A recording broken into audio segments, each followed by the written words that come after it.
Hello, welcome to Wrestling Made Me Cry. My name is Kylie. And I'm Auntie Collins. And we just nailed the intro. I'm so proud of us. I No. need a headline. What should it be? Happy Pride? I don't know. Happy Pride is good. It's what's the word? Timely. Happy Pride, guys. Be gay, do crimes. Oh, that says chimes. Oh. Can I Be gay, spell? do crimes. Maybe we didn't nail this intro. Maybe, but it's okay. My wrestling shirt of the day, it's Okada. Oh. I think I have two white wrestling shirts. One is Okada, one is Julia Hart, but love Okada. Well, speaking of queer wrestling shirts, it's a Nyla Rose. Shout out Nyla Rose. And it's in the colors of the trans flag. So put Nyla Rose on TV, man. I also got my Effie Lives hat on because we shall not speak of the hair today. My hair is freshly washed. I don't know if you guys can tell. Literally was running so late this morning. Got out of the shower like 15 minutes ago. So it's okay though, because I'm here for Wrestling Made Me Cry. And wrestling did make me cry this week. It's the same. 4 hours of AEW television though. It was a lot. It was a lot. How did you feel about it? I was good after 2. Yeah, same. I felt like that last 2 hours they were just trying to shove things in there. Yeah. You know? Yeah. It's like when your teacher says, "Hey, you need to write a 5-page paper," so you double space and make your font like 14.5. Yeah, you get out the thesaurus, and you're looking for like the longest synonyms for every word. Absolutely. Yeah. So at the end of the 2 hours, I don't know if they did this on other streams, but on the Max stream, they were like, "Thank you guys for joining us for Dynamite. Bye." Like they did a full ending, and then they started the collision part. I was like, you could have just, because the Dynamite part was really fun. Like it was a good show, with the exception of the MJF stuff. But we don't need to talk about him. I don't know. I'm never of the mind that like there's too much wrestling, but I feel like this 4-hour block on a Wednesday, when it's not a pay-per-view, and you're like, a lot of it was billed to All In, which was fun, but I don't know. I was a little taken out like the last couple hours. I was like, okay, we're dragging, because a lot of it was also repeats of stuff we had just seen in the first 2. So I don't know. I will say, I think my favorite part overall. Are you back? Yeah, I'm back. Guys, I'm dealing with weird weather over here. And when I say weird weather, I mean today is going to be a record-breaking high. What is it? Temperatures may break the record high for June 8th. And it says, where's the thing? Where does it go to? Current weather is 75 degrees, by the way, and it's 9 a.m. The high could be up to 91 degrees. It's 91 degrees here right now. 60% humidity. Oh! Yeah. 3 degrees above the average daily high for June. I'm about to buy a air conditioning unit, because if I have to do all these streams the rest of the summer and it's like this, I'm not going to make it. I feel like it's going to be a really hot summer in more ways than one. But weather-wise, I think it's going to be a really hot summer, which I'm not, it's been really hot in Florida the last few weeks. We've had like heat wave after heat wave after heat wave. So it's whatever. My air conditioning, my central AC, she's putting in work. Okay. She is carrying. But sometimes you just got to vibe with it. I just walk around half naked, it's just, it is what it is. This is what it is sometimes. It's always a little bit of a hazard, like walking around half naked around here because I have dogs. And they will come and just jump. And unfortunately for me, my dogs don't just jump to my knees or my thighs. I can catch my one dog.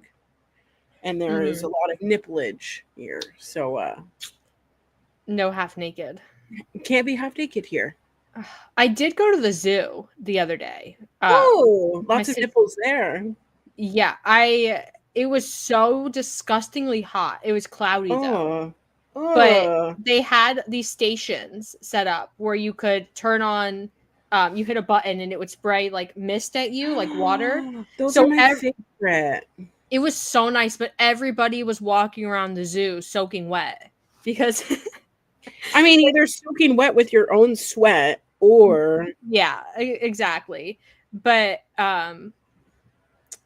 we just had like crazy thunderstorms and heat lightning. Like we're in full summer now here in Florida. I was talking to some of my friends about All In and how hot it's going to be in Texas and how I don't think people are prepared. But it's also going to be hot in Texas because Omega versus Okada is happening in Texas. I have already started to kind of pack for All In. And I've been like researching what I need to do to prepare for myself because you scared me last week.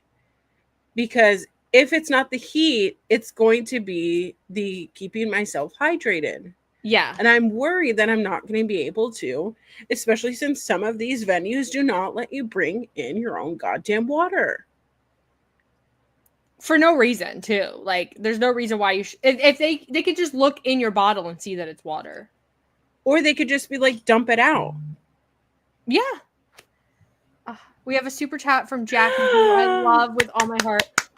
She says, finally get to join y'all live again. Hello, and much love to you both. Much love to Jackie. Looking forward to hearing your thoughts on these marathon 4-hour shows. Oh, yeah. Mind you guys, not only was it one 4-hour show, there's another one. I know, it's a coming. I don't, back to back, too. And I have to tell you, so I watched this, and like, I get it. Pacific Northwest, it's 3 hours behind. So while y'all are starting it at 8 p.m., I'm starting at 5. Mm-hmm. But I also have been up since 5. Yeah. So now I have to, right. And then Love Wrestling invited me on, or not Love Wrestling. Bodyslam.net invited me on their post show this week and last week. And so not only do I have to talk about wrestling that I just watched for 4 hours, I have to talk for 2 hours. It's a lot. And this coming week, well, both of them have been, TV specials or whatever. Mm-hmm. But this coming week this next 4-hour block seems like it's going to be even bigger than Fyter Fest was. So, listen, I'm not going to say that AEW is doing too much, because at the end of the day, it's the same amount. 4 hours. 4 hours, but they have 4 hours every week. But it's the fact that it's a Wednesday. It still starts at 8 p.m. my time, and essentially, it's just 2 distinct shows back to back, and it was so many backstage segments, so many backstage interviews. And let me tell you, in 4 hours, you could only do 2 women's matches. Apparently. And they both totaled up to less than 15 minutes for both. One match, sure, it was Tekla's debut. Yeah. That was 2 minutes and 30 seconds. So 2.5 minutes. That's it. That's all you could allot for these women. Was not even a quarter hour. We did get MJF saying some absurd things, though. So, kind of balances. No way. That whole MJF Hurt Syndicate segment was booty. It was booty. I felt like it went on way too long. And MJF just kept rambling and digging himself further into the hole. But I did love So all the backstage interviews, we didn't need to see Will Ospreay 50 million times. But he did say that he would die for AEW, which I appreciated. So I appreciated that he got a haircut. Oh, he wore a hat. He came out with a hat on, like a goober. Yeah, like a goob. For no reason. But during his match versus Leo Rush, you could see he got a haircut. Yeah. Thank God. He ain't looking like someone, like a cartoon villain. I don't know if it was just that he was away from home for too long and couldn't go to the barber, or if he was trying something new. I don't know what it was, but Will Ospreay, when the moment he started straightening his hair, we should have knew it was over.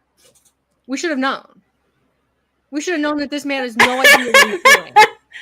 Oh, we should have known. He came out and he straightened his hair and it was sticking up all over like a troll doll. Yeah. Will. Curly hair to curly hair person. No.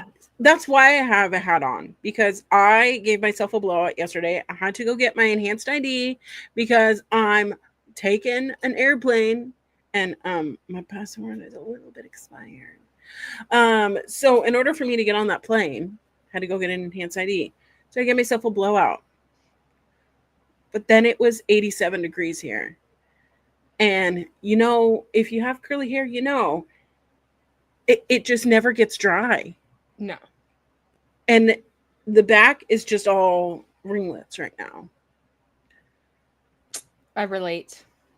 It just is what it is, And listen. Listen, Linda. Listen, do what you want with your body, right? Do what you want with your hair. I don't, at the end of the day, if you're a good wrestler, I don't care what you look like. Yeah. But Will Ospreay's hair has always been so iconic. It's like Kenny Omega's hair. It's like so iconic and like so central. Yeah. Jackie says the hair was giving boy band, but not in a good way. I agree. It's like Backstreet Boys, but like a knockoff version that you hired to perform at kids' parties. Not the knockoff. You know what I mean? That's hilarious. But we did get an Omega versus Okada face-off. And I want to talk about this. Because, listen. Omega versus Okada in 2025 has no business being this good. And being this, hyped up. And because it's been, 7 years? Something like that? Yeah, 2018. Yeah, 7 years. Because then Kenny lost. I was going to bring it up. Yeah. Yeah, it's 2018. And so it has no business being Okada came out and the crowd went absolutely berserk. They lost I lost my mind. You lost your mind. And we knew it was coming. It wasn't a surprise. This isn't the first time we've had this. We've been talking about this for how many times? Yes. Yeah. And they've been in the ring together. But this felt like, first of all, we got the official confirmation that it's happening at all. That was the special surprise, special announcement from Tony Khan. I'm over here being hopeful, maybe women's tag titles. I was like, maybe Ring of Honor got a TV deal. we shoot too high. But no, we already knew what was happening. They already basically told us that Omega versus Okada was happening. So let me break this down for y'all that don't know about the one-on-one essence of Kenny versus Okada. They have met 4 times. Okay? The first time they met, Okada, the champion, IWGP heavyweight champion, beat Okada in 46 minutes. Almost 47 minutes. At Wrestle Kingdom 11. If you want to see the match that made me fall in love with Okada, it's that match, 2017. Okay? The next time they met, they went to a 60-minute time limit draw at Dominion. 60 minutes? You want to see Kenny Omega and Okada wrestle for 60 minutes? Ha! Okay? And then literally a month later,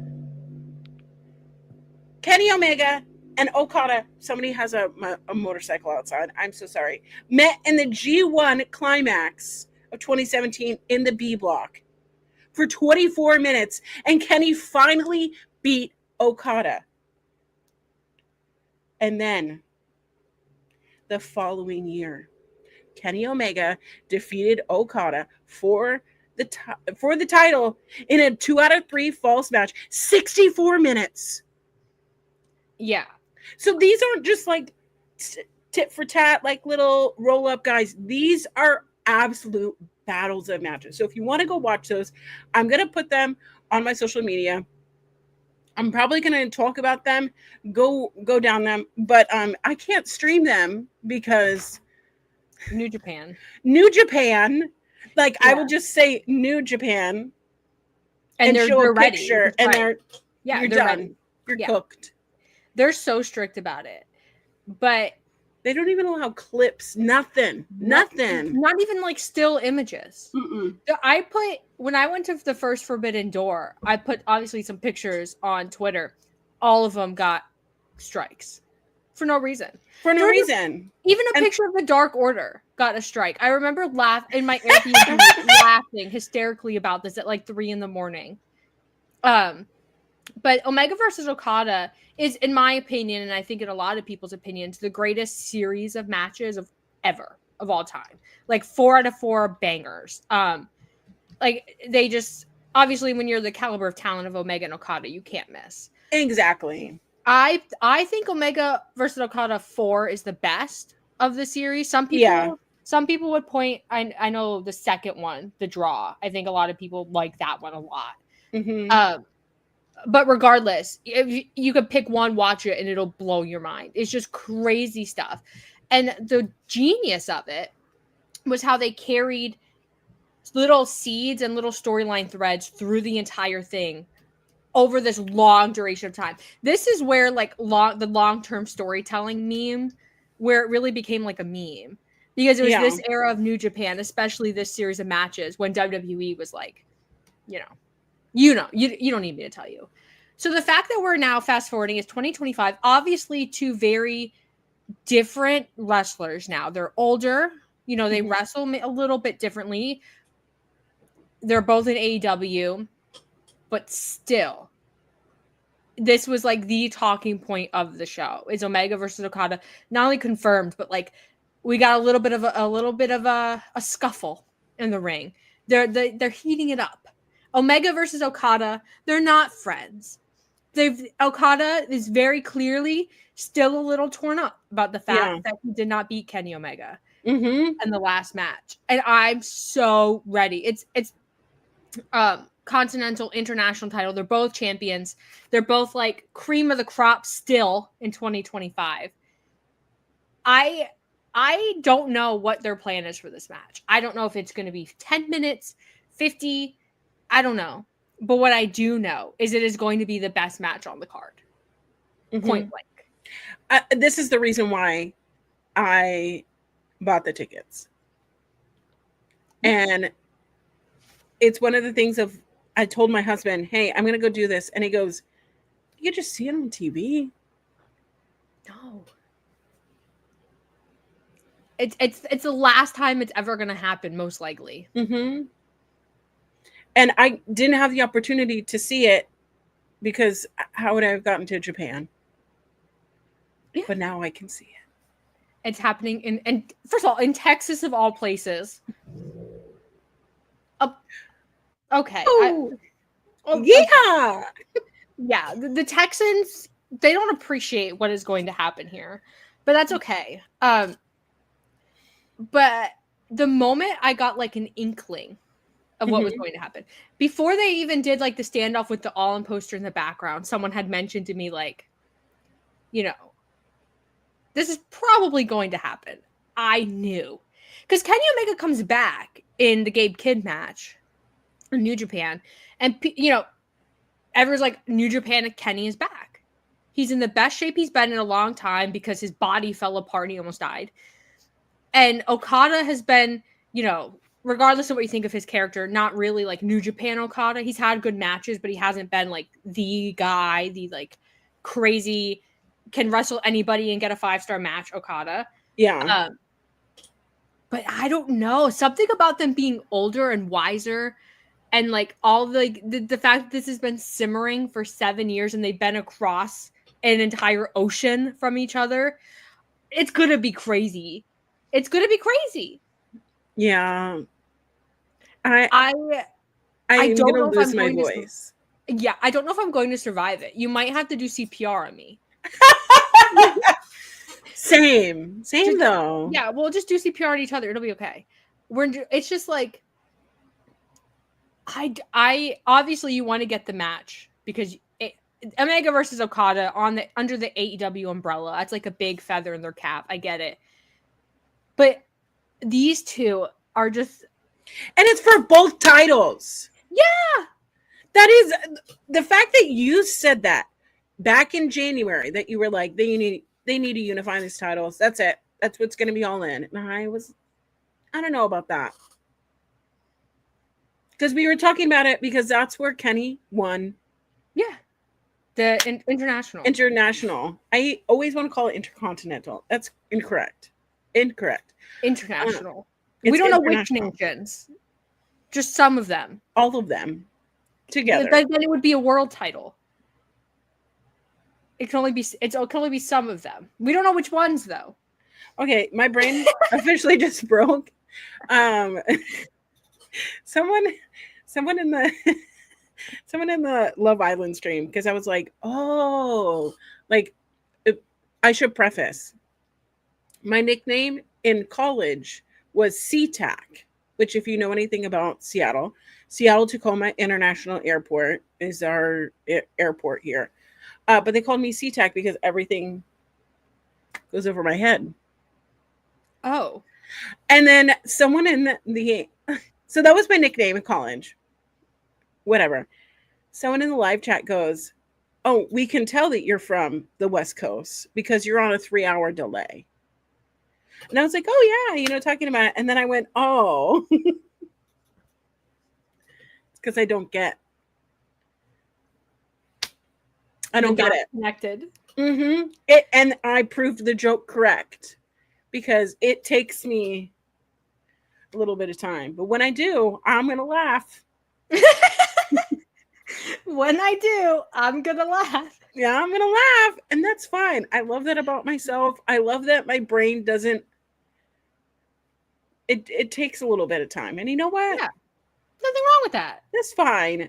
Yeah. So Mike in the chat is asking who is winning, Omega or Okada. Do we place a wager on it? Do you want to? Because it's going to be Omega. I would bet money on it. You would bet money on Omega? Oh, yeah. Because like, the thing is... But Omega's already established.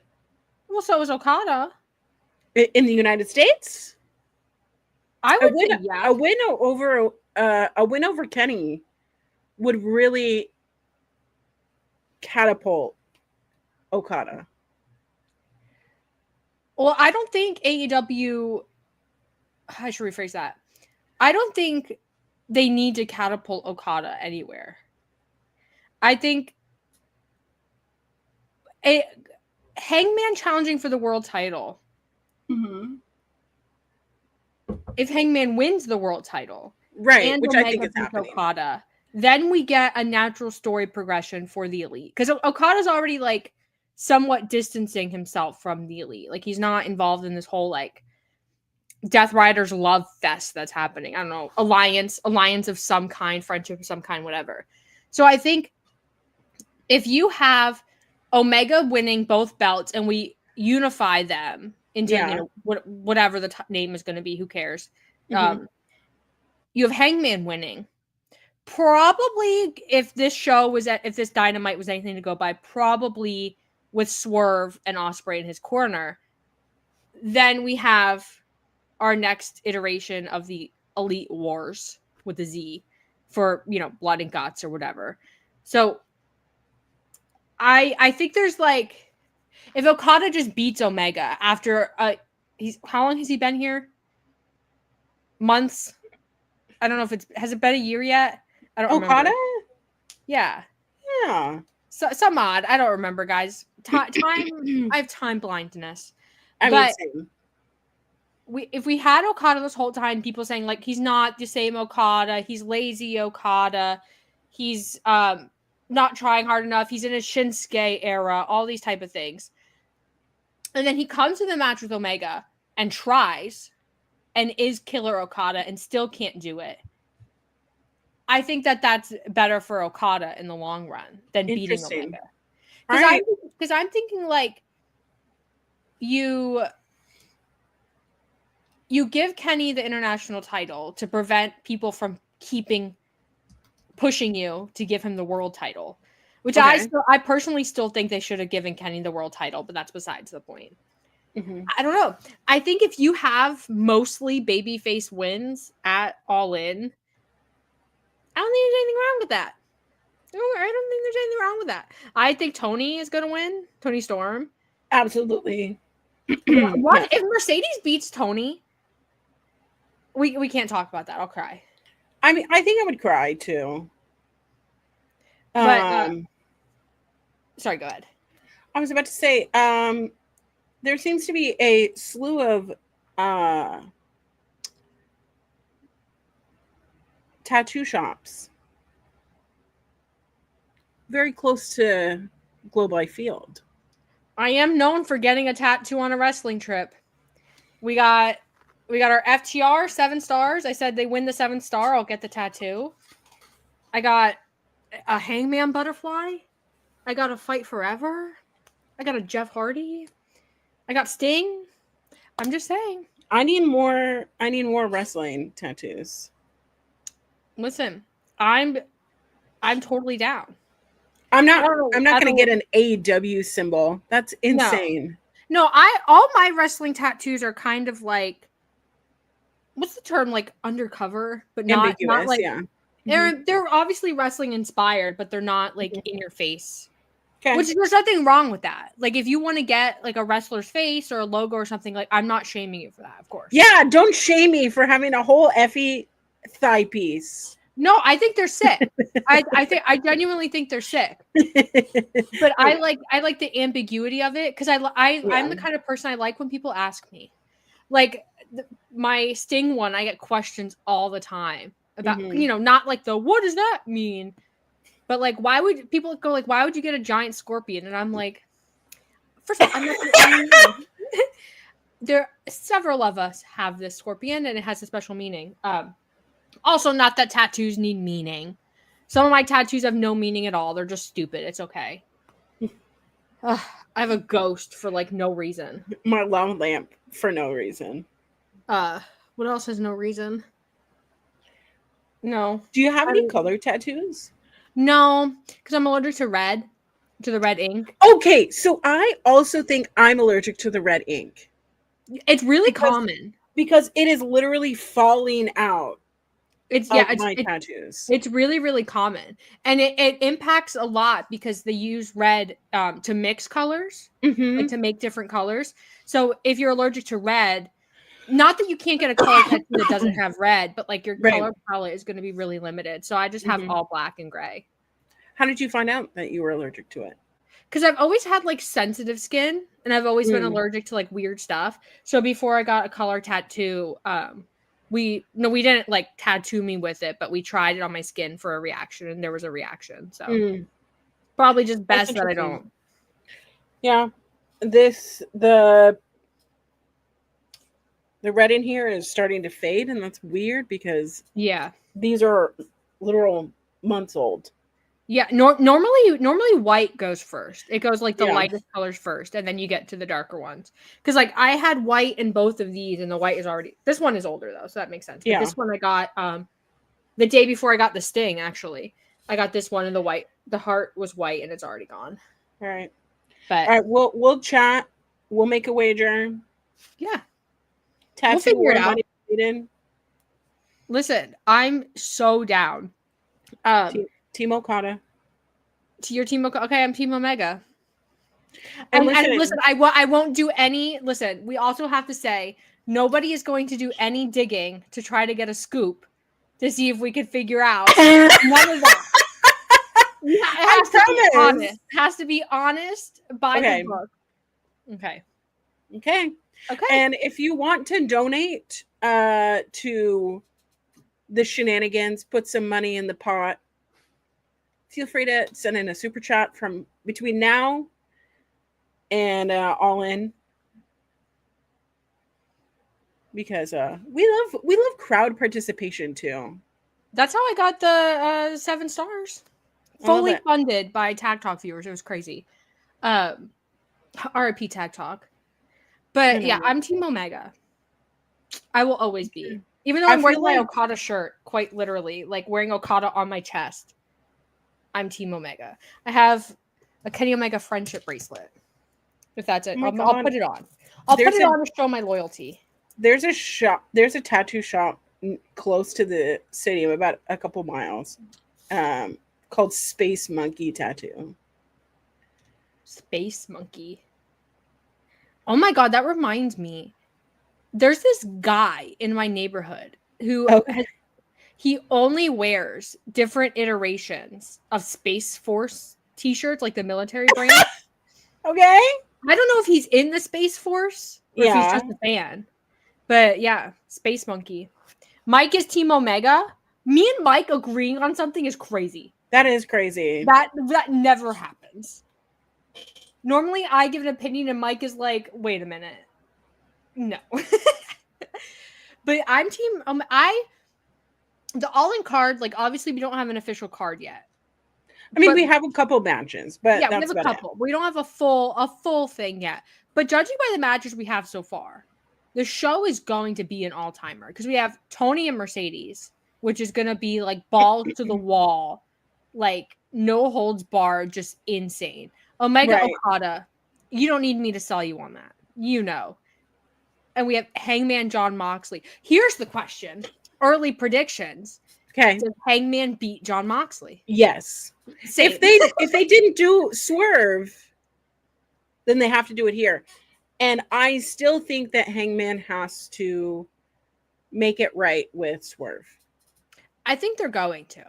I think Will Ospreay being here is a little, I don't know.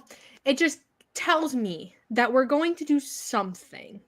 I don't know, because Hangman is adamant that he doesn't care about Swerve Strickland. He doesn't want to help Swerve Strickland. He doesn't want Swerve Strickland to help him. Blah, blah, blah. I don't know. We have a month.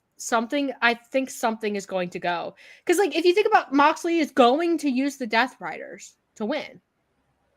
He's going to try to use the Death Riders to win. And Hangman, like, he doesn't have the Elite. He doesn't have friends. He has Will Ospreay, who wants to desperately be his friend. He's trying so hard to be Hangman's friend. It's honestly Ospreay being like, guys, we're going to beat John Moxley, but we have to hold hands to do it. Mm-hmm. And it's like, have you ever seen that picture of the, like the parent put their kids in one giant t-shirt, their get along t-shirt, and because they were fighting? That's Will Ospreay. That's Will Ospreay with these two. This is our get along shirt. He's going to make them be friends, and it's going to be great. I think Hangman wins because I don't think AEW can afford for him not to at the end of the day. Yeah. I think the Death Rider story has churned up so much negative feelings that it would be a catastrophic misstep to take all the goodwill they've built over the last 6 months, winning the fan base back, having, good viewership, good investment, getting back on track. It would take all of that and throw it in the garbage, which is a real shame. It would be a real shame because everything else on the card is so good. Like, we're finally in a place where you can trust every match on the card is going to be good. And there's nothing like super crazy bad. And so if Moxley wins, even if it's with the help of the Death Riders, it's like, that's probably the biggest mistake Tony Khan's made booking wise. Darby being done with Mount Everest, that cannot impact what you're doing. I'm sorry. Darby can come back and he can beat the Death Riders, right? Like, he could beat a John Moxley, who's tumbling down the hill. Mm-hmm. He cannot be world champion over Hangman Page. There's no way, especially now that the story involves Hangman, Swerve, and Ospreay. Right. The people you positioned as your 3 top stars. Mm-hmm. You can't sacrifice all 3 of them for Darby Allin. I don't care if he put the flag on top of Mount Everest. The U.S. put a man on the moon. I was going to say, fuck Mount Everest. Yeah, I don't care. So many people climb Mount Everest these days. That's true. Do something worthwhile. Go to the bottom of the ocean. No imploding. We don't want any of that. No. Nobody imploding. Go to a reputable submarine. TK does love Darby, but TK also loves Moxley. So I don't think so. I think TK has I don't think he gives the Owen to Hangman Page if Hangman Page is not going to beat John Moxley. No. I don't think you make your final of the Owen Ospreay and Hangman if I think you make it Mark Briscoe and Ricochet. What? I don't know. I'm thinking about people who you can feed to Moxley. Oh. Okay, but that match, starting off the 4 hours on Wednesday, starting off the show with John Moxley versus Mark Briscoe. That was fun. It was like doing a line and then and then shotgunning a Celsius. Mark Briscoe is just always such a good time. And now he's not bald anymore. What do you mean? Mark Briscoe, he has a mohawk. Oh. Yeah, he stopped. I thought he was bald. Like naturally bald. But no, what do you mean naturally bald? Like born a baby? No, and like just his hair stay fell bald? Out. Like, men, they go bald, their hair falls out. I thought he was bald. Just bald from birth? No. I was born at a very young age. I didn't know that he grew hair. I didn't know that. I thought he just went bald. Everybody who is bald grows hair out of their head. Not if you lose all your hair. They have alopecia? What are you talking about? Even The Rock has to do he does it sometimes. Speaking of The Rock, sorry, I don't mean to change the subject. Have you seen the trailer for this UFC movie? It looks so bad. And first of all, I thought it was. I didn't know it was The Rock. SNL. Like skit. That's what I thought it was. Yeah, it doesn't even look like The Rock. But there are people who are bald, and they're just bald. People shave. Like I know people shave. I just thought that I didn't think Mark Briscoe was one of them. I didn't know he was secretly hiding a full head of hair. I mean, let's get Ricochet on the phone. Let's ask Ricochet. Ricochet, how often do you shave that bald ass head? I don't know. How often do I have a full head of hair? So I need someone in the chat who's bald. Like you can lose the density of your hair, but because we're mammals, we are always going to have some sort of hair follicle, even if it's little. I just thought that he lost all of it. But he lost none of it. Apparently, he was faking it. It's like stolen valor. Do you think he faked getting his teeth knocked out? No. Maybe. He's just been sharpieing them?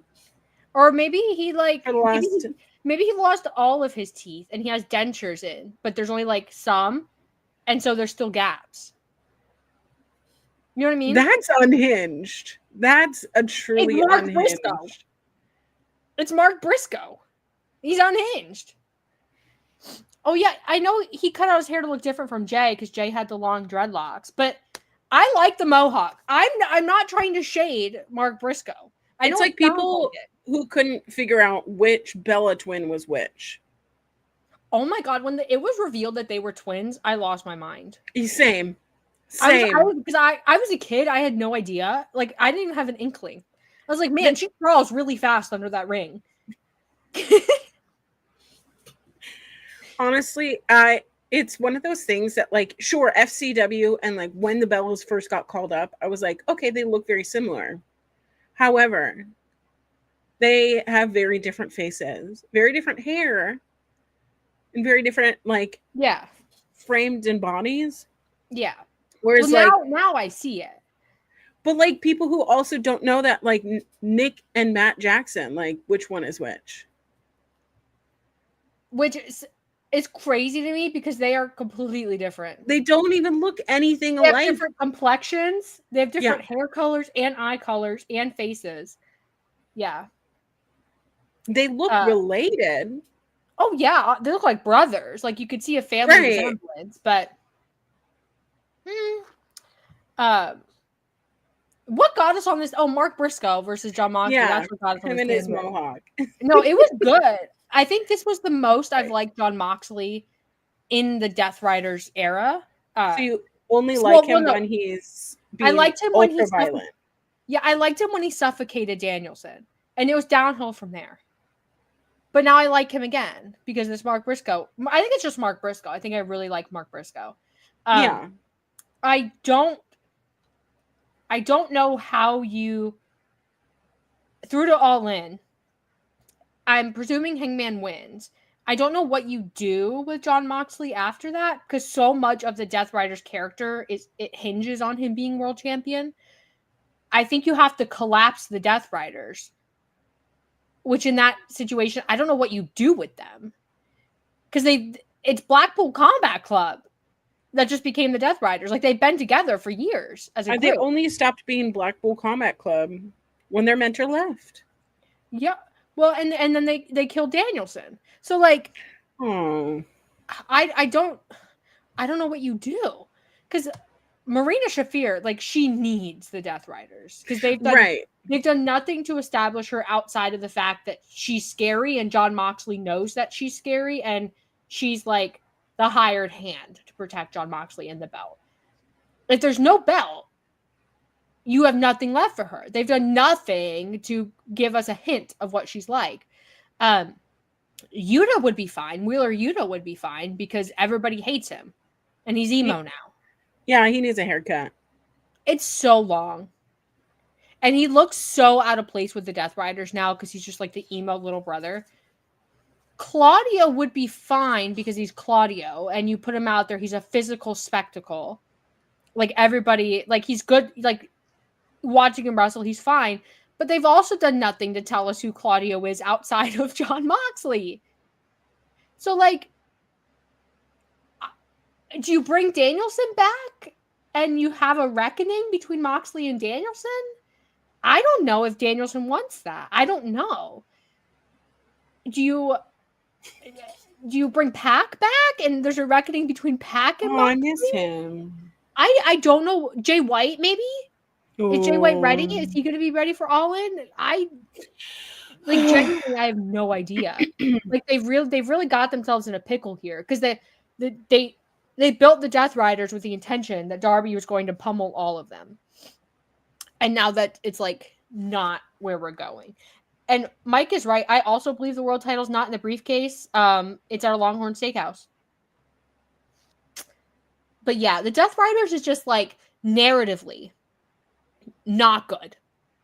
Not like they not sound at all as a story and an entity. They're not believable. I'm not afraid of Jon Moxley, and I should be because he's Jon Moxley. Like hello. And so I don't know. Where do you think? Like, what do you think happens? I mean, that it is written in the stars that the Death Riders are going to implode on themselves. Yeah. But it is just where does everyone go from here? And do we do it in a fashion where we set up everyone else to have other stories or that they have time off? Because I do think distance makes the heart grow fonder. Yeah. However, I love this version of Claudio. Me too. So much. Me too. I don't think that Claudio should ever be a babyface. Not when you look like that. Not when you wrestle like that. Not when you got that bomb-ass motherfucking music.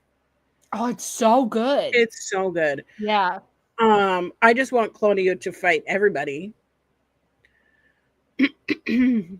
I think that Wheeler Yuta has some unfinished business still with Daniel Garcia. Mm-hmm. Some of the best matches that have come out of Wheeler Yuta have been in Ring of Honor. So I think we need to run that back. I'm worried about Marina Shafir. Yeah. Because I don't think that the fans were impressed with that mixed tag match. Mm-mm. Willow stole the show in the match. Willow being the earmarked Moxley killer, is just chef's kiss. However, I worry that Marina Shafir will just be filtered back down to Ring of Honor. I think that's what's going to happen because they also haven't given her much. Like, even in the mixed tag, she didn't have any big moments. Willow had most of them, which was with good reason because they needed it, because they needed to set up Willow and Mox and the whole thing because Anarchy in the Arena, I get it. But I don't know. Marina, she's obviously a physical, like, just looking at her, she's scary and intimidating. Like, she's very muscular, she's tall, she's pretty, like, she's scary, right? But they haven't done anything with her to show me that she's scary in the ring. Like, she doesn't get matches. She doesn't get big spots in matches. The most we see her is when she shows up with Moxley and drags him away from a fight and runs away. Like, she needs a marquee match. You need to give her something. She doesn't have to win. Right. But you need to give her an opponent who can get something out of her to show the crowd, like, because before the Death Riders, every time we saw Marina, she was not a great wrestler. Like, she's very unpolished. Right. And which is not a knock on her. Like, she was very new. She didn't have a lot of reps. You know, you guys know the saga. And so you need to do something. Because if you have no intention of using Marina after the Death Rider story, you shouldn't have put her in the story to begin with. You should have put someone else. Yes! So it should have been somebody else, like Megan Bain, like Tekla. Yeah, someone that you see a future with, because you've given her such a prominent role in this Death Rider story. She's carrying the men's world title. Like, you've put her right. You've told me, the world champion has told me that Marina is the scariest woman on the planet, and now she's going to disappear. And I don't know what you do with her after. I don't know if you transition her into a tag team. I don't know if you put her with someone, do something. I don't know. But she definitely feels like the biggest question mark in terms of the Death Riders collapse. Because Jon Moxley is going to be fine. He's going to go away. He's probably, I don't know. I think it depends on when Eddie comes back, when Eddie Kingston comes back. Because Eddie Kingston coming back with what the hell happened to you, John? I was away. I did some soul searching. I got my body in order. I crawled out of a depression. I come back, and my best friend is a loser. That's a good story that I don't think they should pass up. But if Eddie's comes back to All In, I'm dead. I'm literally deceased. Pick me up. I'll do CPR. It's okay. Okay, perfect. You're CPR certified too? Yeah. We're good. We're good, guys. We're good. Perfect. Staying alive. Yeah, I think that's the thing that I fear, because everybody wants to wrestle Pac. Everybody wants to wrestle Claudio. Every pure wrestler, so Yuta. Everybody who wants to do a death match will want to wrestle Moxley. Unfortunately, I don't see, at this point, it could happen, Marina being someone that people go, I want to wrestle Marina. Yeah. Unless she's secretly gotten really good and everybody knows it. Like, she's been training. I have no doubt she's been training hard. She's obviously in great shape. She's, doing her character really well. But I don't know, because, like, now she's on a roster with Willow, Chris Statlander, and Megan Bain. who are all body-wise like the type of wrestler that Marina would be. This kind of like heavy hitter, taller than everybody, throws everybody around, that kind of wrestler. And so I don't know. Unless, I mean, you could very, very easily put her in a feud with Willow after. Like, you could have Willow be part of Hangman beating Mox and then spin it into a Marina Willow thing. Because if anybody's going to make Marina Shafir, it's Willow. The purest babyface wrestling ever created. So perhaps, I don't know. And like Mike in the chat is right. Tag titles for the women has to happen. I think that's a good avenue because they bring back Tay Melo. And we've had this Megan Bain, Penelope Ford tag team situation going on. We have enough people where we could have good tag teams. And there's obviously like a lot of free agents now because WWE decided they were going to release a bunch of women. So you can make it happen. And I think that'd be a good place for Marina because when you're in a tag team, it's not all on you. She could come in, be a heavy hitter in a tag team, do, some suplexes, get those big spots and get reps and matches and exposure. And we could make Marina, right? Because I think she does have something to offer. Like, I think that she can be an asset to AEW, but they've done nothing to get her there. Do you think that this would be an opportunity for AEW to pick up Shayna? I think so. I think regardless of Marina, I think AEW should pick up Shayna Baszler because I think Shayna. Agreed. I think the way that Shayna was treated in WWE was shameful because her NXT run was great. She was scary. She's obviously like legitimately a trained fighter. So, people associate that with, a certain kind of wrestler, a certain kind of wrestling. And then she was dropped on the main roster. They completely made a joke of her from the jump. Being a fucking vampire? Like, yeah. And since then, it's been like, she's just kind of a caricature of herself, which happens to so many call-ups in WWE. It sucks because they made her so cool in the Elimination Chamber. Yeah. Because never has that ever happened. Men, women, whatever, is that one person eliminates everybody like that. Yeah. And like, I understand that she also timing wasn't right because Ronda Rousey was there and it was like a weird thing where she was like so similar to Ronda and it was the MMA stuff and like I understand that she's also a victim of timing and circumstance. I get it. But AEW, with the exception of Marina and probably Serena Deeb, doesn't have anyone like Shayna Baszler. AEW has a variety of women's wrestlers. I'm not trying to say that they're all the same, but it's like a specific kind of wrestler that Shayna is that doesn't come around all too often. And so I think that regardless of what they want with Marina, Shayna Baszler should be brought into AEW. I think Dakota Kai as well, because I think Dakota Kai with the AEW audience, she has a lot of credence, a lot of goodwill, and the fans know her, and they've known her for a long time. So I think she's one of those ones that you should bring in. But I have no problem if they want to bring in Shayna Baszler and put her in a tag team with Marina or make a faction of it and put some other people in there. I have no problem with that at all. I would love that. And Eddie in the chat says Shayna's age is an issue. I highly disagree. What? I don't think you would say this to a man. I don't think obviously age is a factor in wrestling because as you get older, your body, especially if you've been wrestling a long time, your body kind of it shows, right?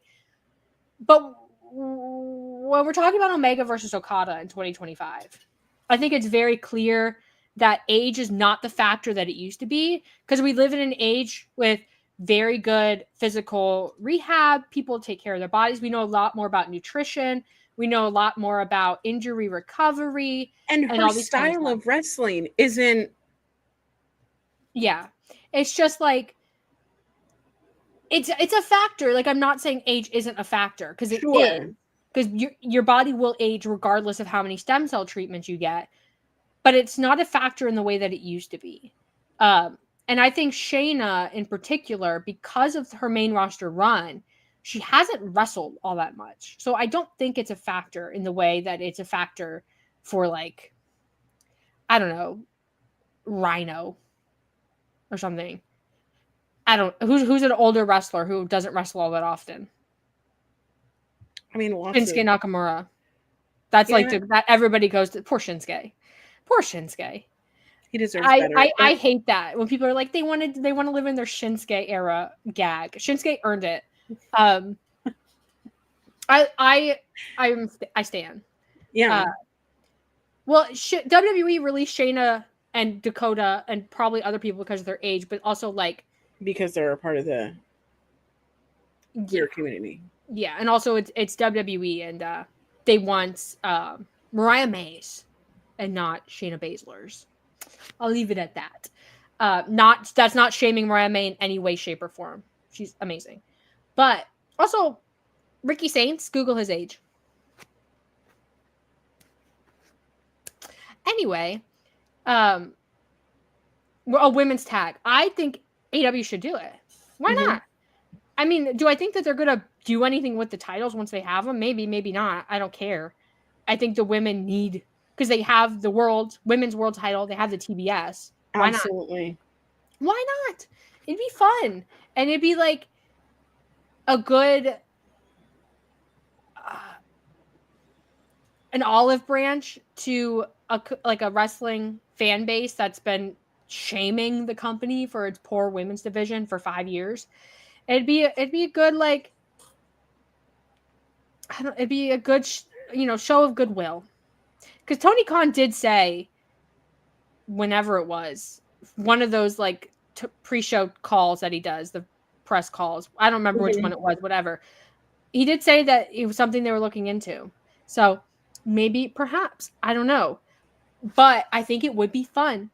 I think it'd be fun. Because you could take Marina off TV for a little bit after the Death Riders end. We're presuming that Hangman beats Mox, of course. You could take her off TV and have her come back with the debuting Shayna Baszler. Like, come back as a unit. And go, I would send them straight after Anna Jay and Tay Melo. I'd say I'm totally into it. Have them do a tournament of sorts. I love tag team wrestling as much as I love it for all genders. And my favorite tag teams are a lot of intergender matches and teams, but that's not really a thing here. Like, there aren't intergender belts, there aren't intergender things, which eliminates women from the tag team realm. And that's the thing. Singles matches are singles matches. Tag matches are tag matches.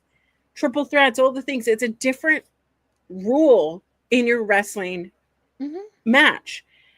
And while people can say, oh, well, I don't like Megan Bayne tagged up with Penelope because Penelope keeps losing. Well, that's not really a factor when you're doing tag wrestling, because it's not all on yourself. Yeah. Maybe Penelope really needs Megan Bayne, and that's okay to have a really good tag team and have one of them not be as good as a singles wrestler. You don't need both to be dominant as a singles wrestler. Just be a singles wrestler. Yeah. I want dominating women's tag teams that are really good, really dominating, and could make me go, any of these tag teams could have the belts. We've seen Willow and Stat dominate in a street fight, dominate together, dominate separately. We've seen Anna Jay and Tay Melo dominate as a tag team, dominate singles, whether losing or winning those singles matches, but together they have that magic. I think that magic exists with Penelope Ford and Megan Bayne. And I just want to see Julia and Sky Blue. More of that. Yeah. And I think when it comes to Megan Bayne and Penelope, I think they didn't expect them to be as popular as they are. And I think it was supposed to be a holding pattern for Megan while we do this Tony Mercedes thing and wrap it up. But I think Megan Bayne and Penelope are so popular now. I think Anna Jay and Harley Cameron were so popular. Anna Jay and Tay Melo were so popular. Right. I think it's one of those situations where AEW fans can force Tony Khan's hand and we can do something fun with this. And I think it's the perfect time of the year to do it because we're in AEW's hot season. They're always hot summer to fall. Always. I love hot summer. Hot summer. Hot wrestling summer. Hot crap summer. I think this is the right time to do it. I think just, even if you have no plans right now, make a plan. Yeah. Commission the belts, make a plan, and just do it. And you can have your first matches in the tournament or whatever, however you want to do it, at All In. You could just do a 4-way. Have some qualifying matches, do a 4-way to tag or to crown the first women's tag champs at All In, and it'll be people will pop for it. I guarantee Absolutely. it. And because the women in the most prominent women's tag teams, duos on the roster, they're already all feuding with each other. Right? So you're not going to have to do too much to get us there at the end of the day. Listen, I just want women dominating in wrestling because that's why I tune into AEW, is to see dominant women dominating wrestling. And Tony Khan needs to book it more because not even booking a quarter hour and a 4-hour stint on a Wednesday when you book the show, that's appalling. That's concerning. Yeah, and especially the 4-hour show, we already discussed our thoughts on it.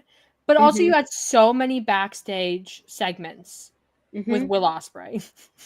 I'm sorry, but so many Will Ospreay. Even though he has good hair, it is not supplemental. And other people had, their backstage segments too. We had a Christian one, we had MJF. We had double MJF promos. We didn't know those. I don't know. I think AEW should just put pedal to the metal and go full into fan service. Because, you have nothing to lose, right? Fan service. Oh. Because fans, if you think about the primary wishes of AEW fans for the product, they've been the same for 5 years. It's women's division. It's trios. Okay. Men's trios. Men's tag. It's wins and losses matter. All the build. You need an undercard, a strong undercard. You need a stricter hierarchy of talent, and they've done some of that. But the women's division is the glaring one. It's it's been not even 5 years, 6 years, almost 6 years, and just do it. Just do it. Honestly, you have enough women on your roster that fans love. This is the strongest the women's roster has ever been. You have the 2 strongest champions you've ever had. I would argue the 2 strongest women's champions in North America. You have a strong upper card, mid card, and undercard, and you're building tag teams already. Stop building tag teams if they don't have belts. Stop building tag teams if they don't have belts. Stop booking Ring of Honor, not on Ring of Honor television. Period. Stop booking Jon Moxley to win. Do what I want. Do what I want. And what I want. And Will Ospreay coming out and being like, guys, why can't we all just get along? Will. Sweet, precious Will.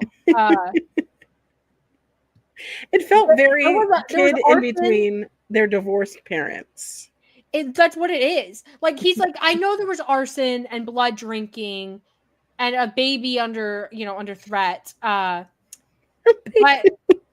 we can get together to beat Jon Moxley. And go on. I love it. This weird soap opera trio of Ospreay, Swerve, and Hangman is the highlight of the show for me.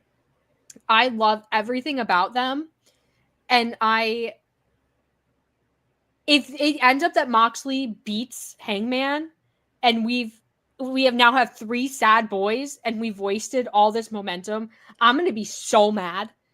I will come on this show and I will rant for an hour and a half and you will all sit and listen to me. I will be so mad. I don't know what I would do. I would be so like, when you're so mad you black out for a second? Yeah. That'd be all me. the time. I'd be so mad. Because I don't hate the Death Riders. I don't hate the concept of the Death Riders, but I hate the Death Riders. So, and this is right. If you build it, they will come. Period.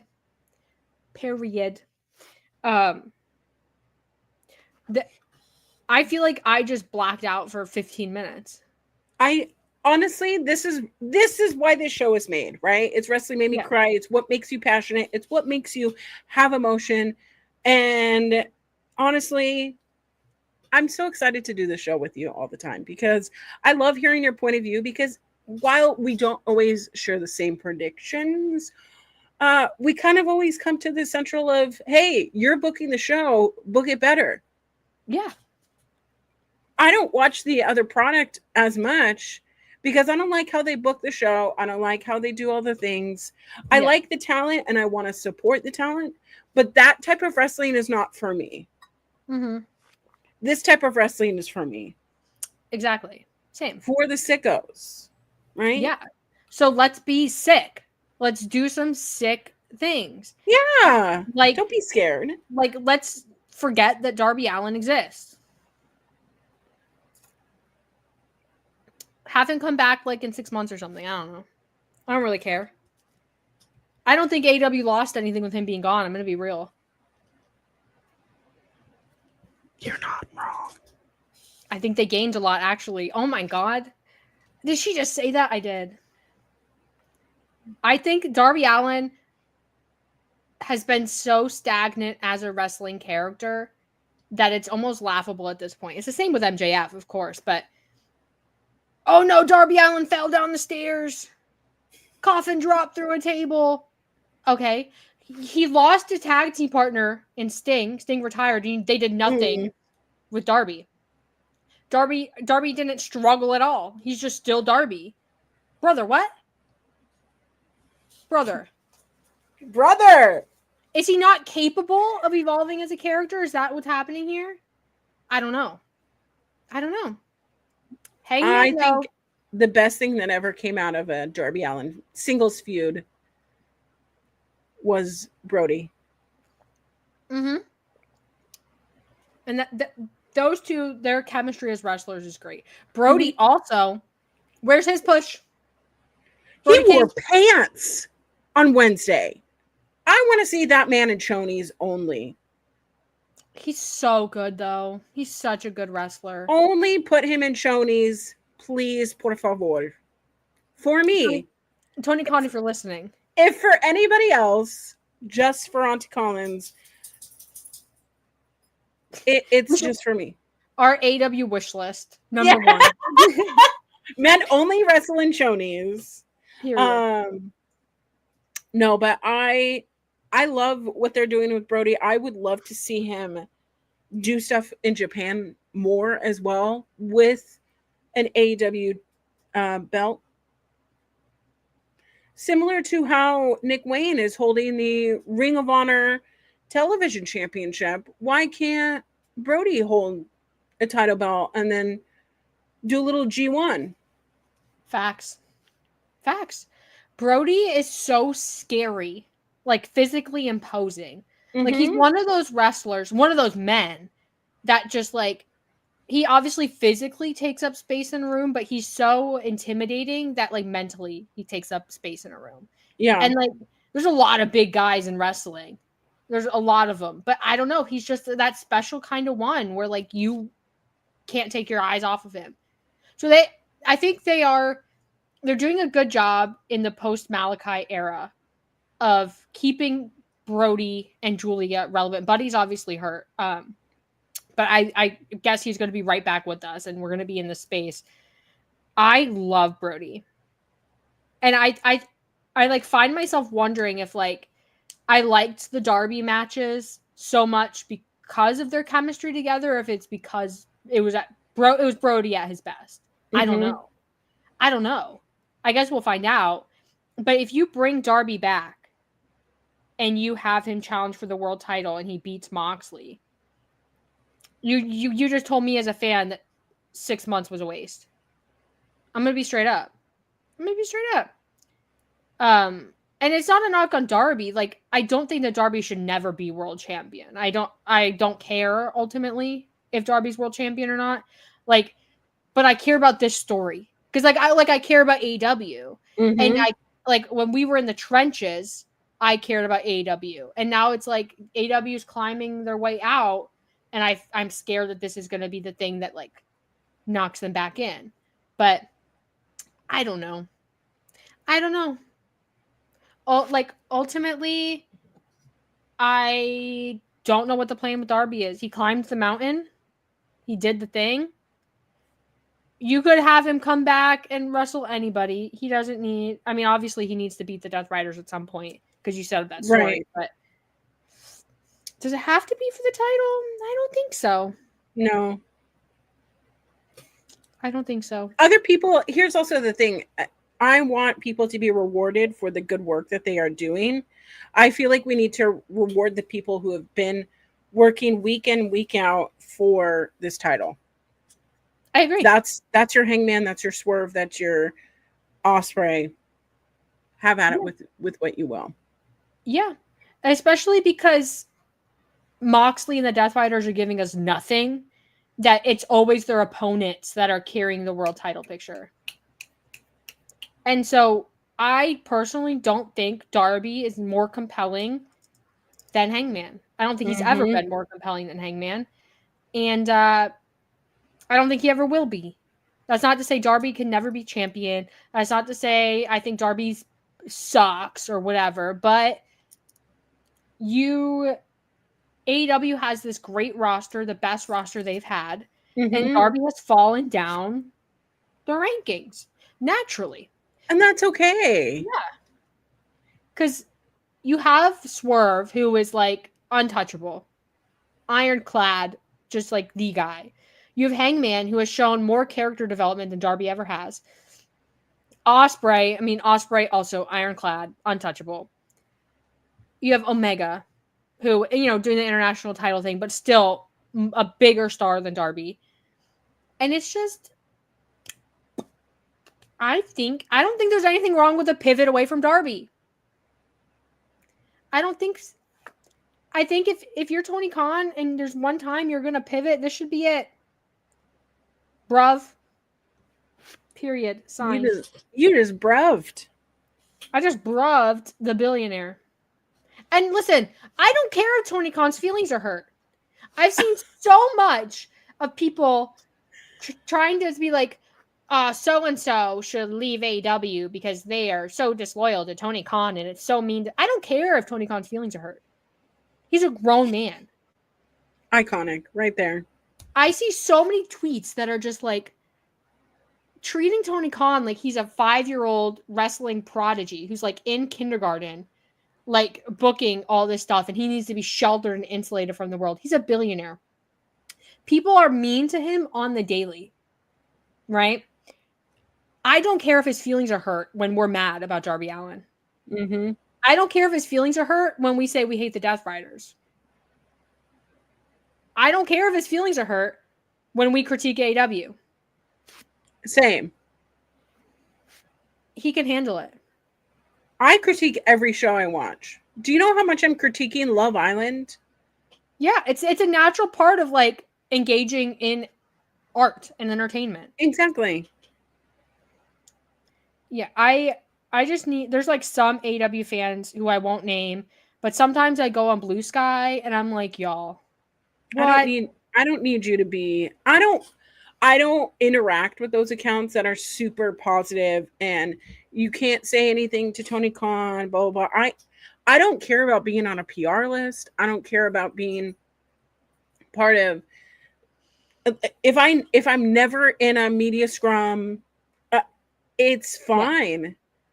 What I care about is having a conversation with you, with my followers, with an audience, with my husband, apparently, about things that I like and things that I think could be tweaked. Yeah.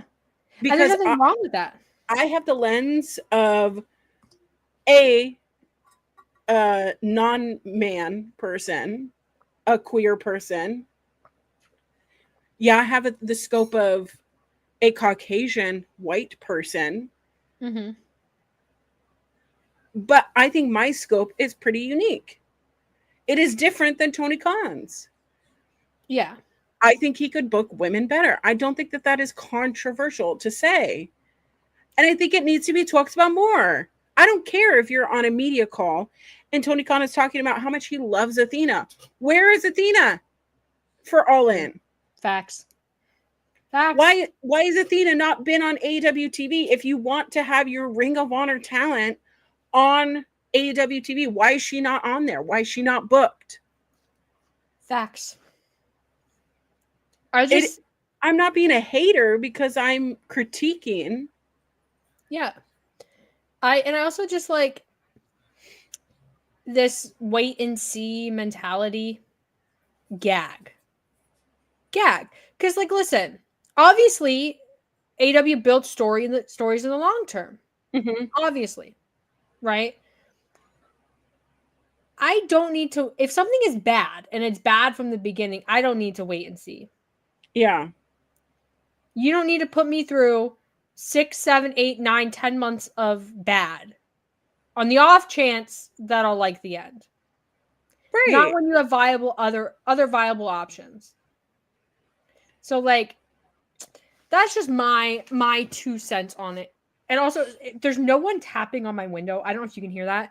It's very windy outside.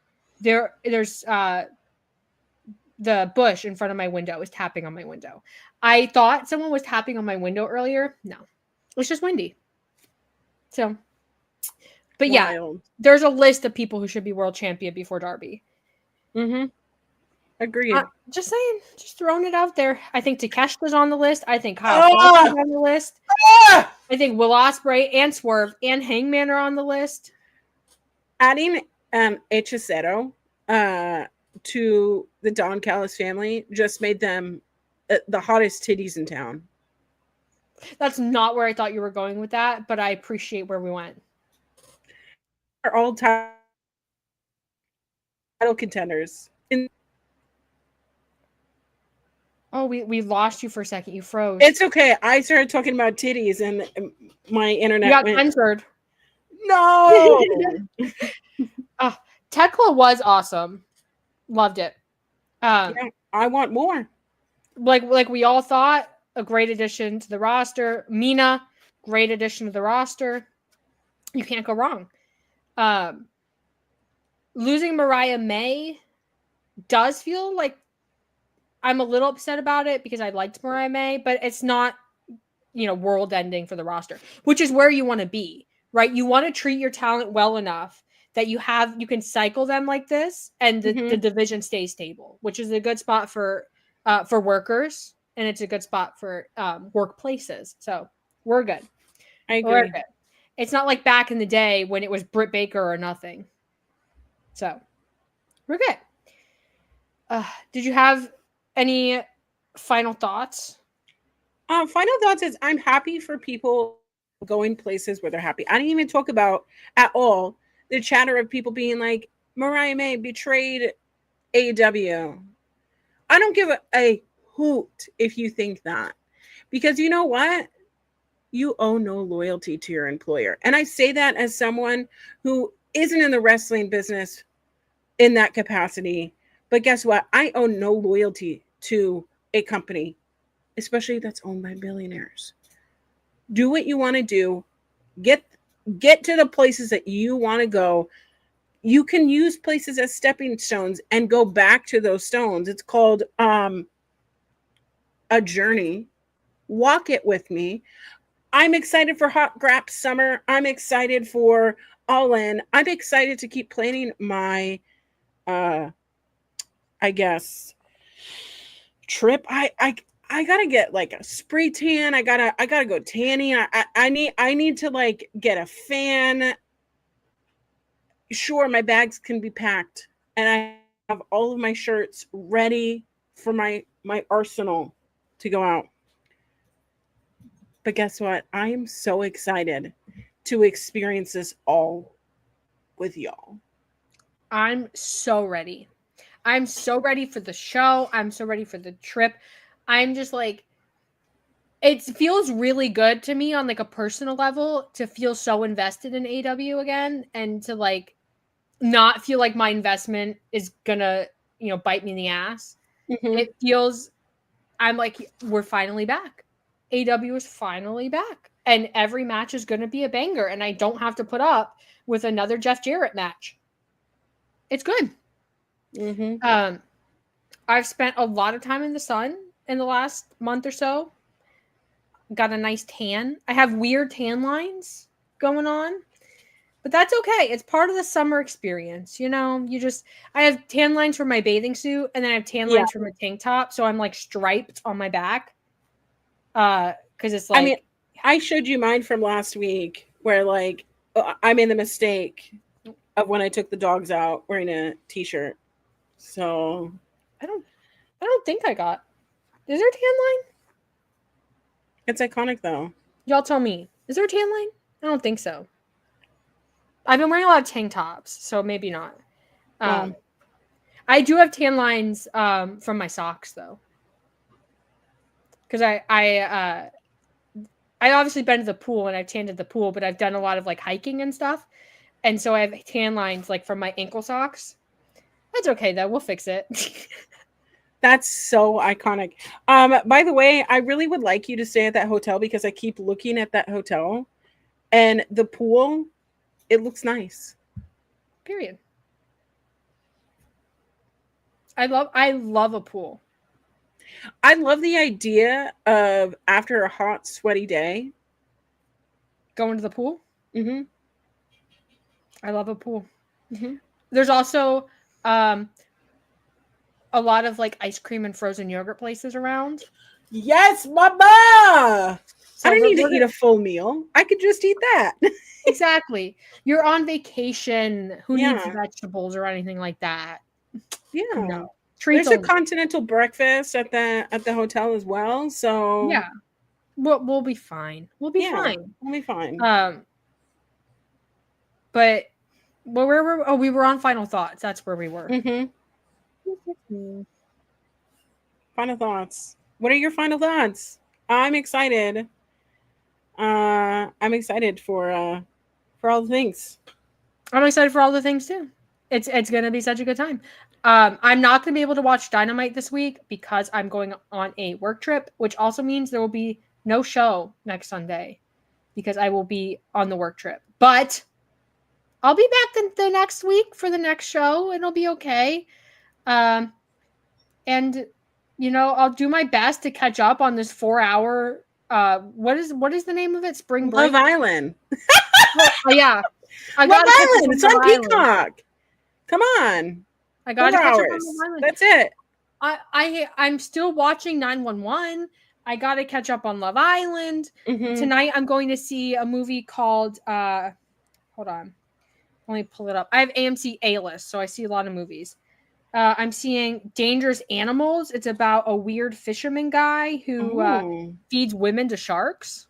So I'll let you all know how that goes. We're just like vibing. We're just living our lives, But yeah, that's my final thoughts. Well, I'll be streaming later on this evening over at my channel. I'm really trying to get my Twitch subs up. So go over to twitch.tv/queerauntie and sub over there, interact a little bit so that I can go affiliate. But we'll be talking Love Island. And you don't even have to talk about Love Island. I do show clips because I'm allowed to do that. With Love Island, it's not New Japan. We've been having a lot of fun. My first premiere episode hit over 1,000 views. And it was like happening. Like I saw the number go up for 300, 400, 500. And I was like, this is too many people interacting on this premiere stream. There's also a lot of people pissed off because peacocked. And it was 45 minutes late. However, guess what you're going to do? You're going to go over there. You're going to follow me.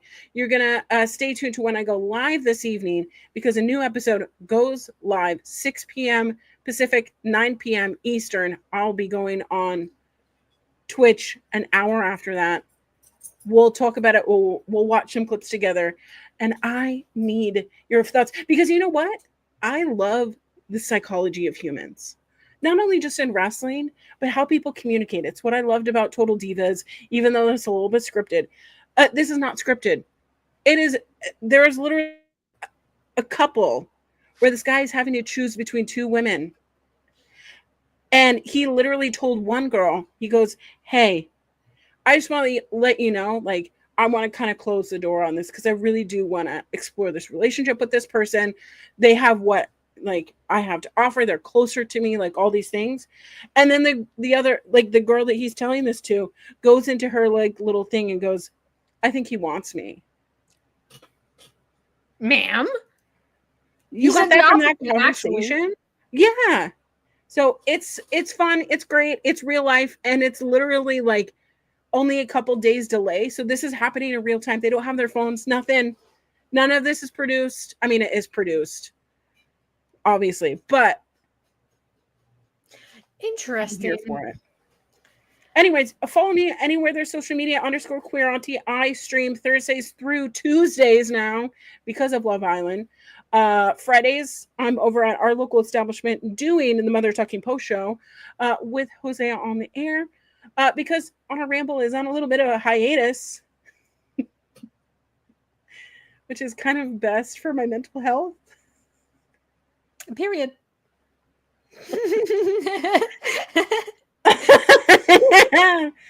Sorry. No, we get it. All right. Anyways, where are you? Where are you at? You can follow me on Blue Sky at Kiley Wrestling. Yeah, just I'm sorry, I don't go on Twitter anymore. I'm sorry. I know, but just Blue Sky. Just get it and follow me. You're fine. You'll live. This is Wrestling Made Me Cry. It's a show where me and Collins come here every week and we talk about things in wrestling that made us cry. And it's always just the best time. And we listen, we go in so many directions. It's chaos, but that's part of the gig. That's what you sign up for. So we're live every Sunday at noon Eastern time ish. Sometimes it's 12:05, 12:10, but around there. We get there in the end. We come here, we yap in the studio, and then we forget that we're not live. It's a whole thing, but it's okay. On Fightful Overbooked, noon Eastern, every Sunday. Except for next Sunday, because I'm out of town for work. So I'll remind you guys on Blue Sky. That's why you need to follow me. This is Fightful Overbooked. It's a channel of just like the weirdest collection of personalities, but like the best collection of personalities. So make sure when we're obviously, like, if you're watching after we go live, comment. You guys know the YouTube etiquette, that kind of stuff. Go to the playlist tab on Fightful Overbooked and look at the shows and find some other people that you like. There's a lot going on. News content, commentary content, non-wrestling content. Just go explore. You know what you like. You don't need me to hold your hand. Just go do it. Yeah. Thank you guys so much for joining us. Our show was not 4 hours, even though AEW was. Thank you so much for joining us. This was a great show. We won't see you next week, but we'll see you next time, which is the week after. We'll see you soon. Follow us on social media. You'll know. Bye.